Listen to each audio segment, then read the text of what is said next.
Let's talk about something interesting. Self-evolving AI systems.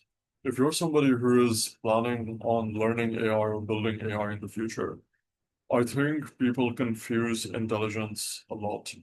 Even more so when you look at all these experts outside that have their pitches start with something like, I took my brain and I turned that into an AI. And what they mean is they took their data and knowledge and whatever and just built a retrieval system that uses that data to give you answers. That's not intelligence per se. That's the opposite of intelligence. That's hard coding, data retrieval. And the reason I say this is because I was having like a I was having a meeting with my developer team. And during the meeting I told them something and they were like, isn't that dangerous? What I told them was we want to build an AI that can rewrite its knowledge base, discard the data that it doesn't seem that is useful, come up with new frameworks that can simulate scenarios on its own, do all these different analysis, and actually think and reason with the frameworks and stuff that we initially give it, but then have the freedom to grow and evolve on its own, independent of the way we interact with it, for it to go out into the world and learn and grow, just like how a person would.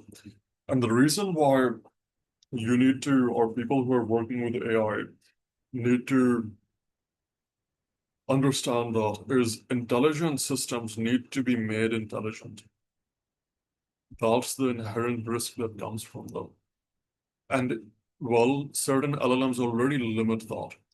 But what most people do is they would take an LLM's API key, either give it a master prompt or like the better version is like, or give it like a bunch of data and get it to give responses based on that data.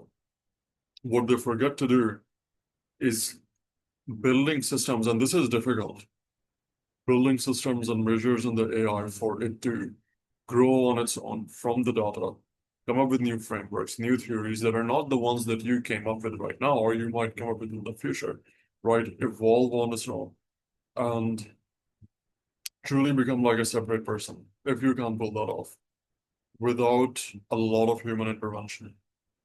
And that's, I believe, the place where the actual potential and the element of surprise starts and the element of its interaction starts. And that's like also when we are building Project Simulacra, that's the goal, which is we create a copy of a copy that develops a personality of its own. That initial data set, I might make it like me. I might tell it my own values, my own frameworks, my memories, the way I think, the way I make decisions.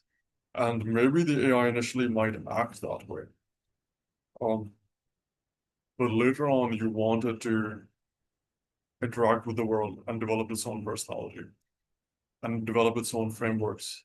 And if it's a business coach, it can come up with new business advice. And the thing is, the reason why it's difficult is because AI makes a lot of mistakes when it's self-evolving. So you still want it to evolve in a smarter and better way, as opposed to regressing back to something that is abnormal, right? And it can still be done on a minute level. Like you can simply, like literally the real-time feedback of thumbs up and thumbs down that ChatGPT does is something similar. But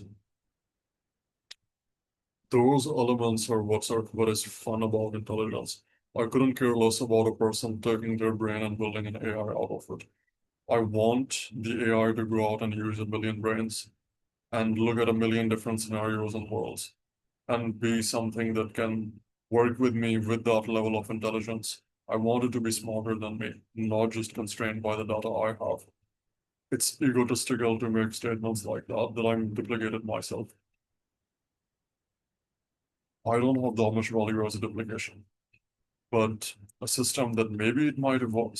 The foundational model was built on a person, but later on it became something of its own. And that's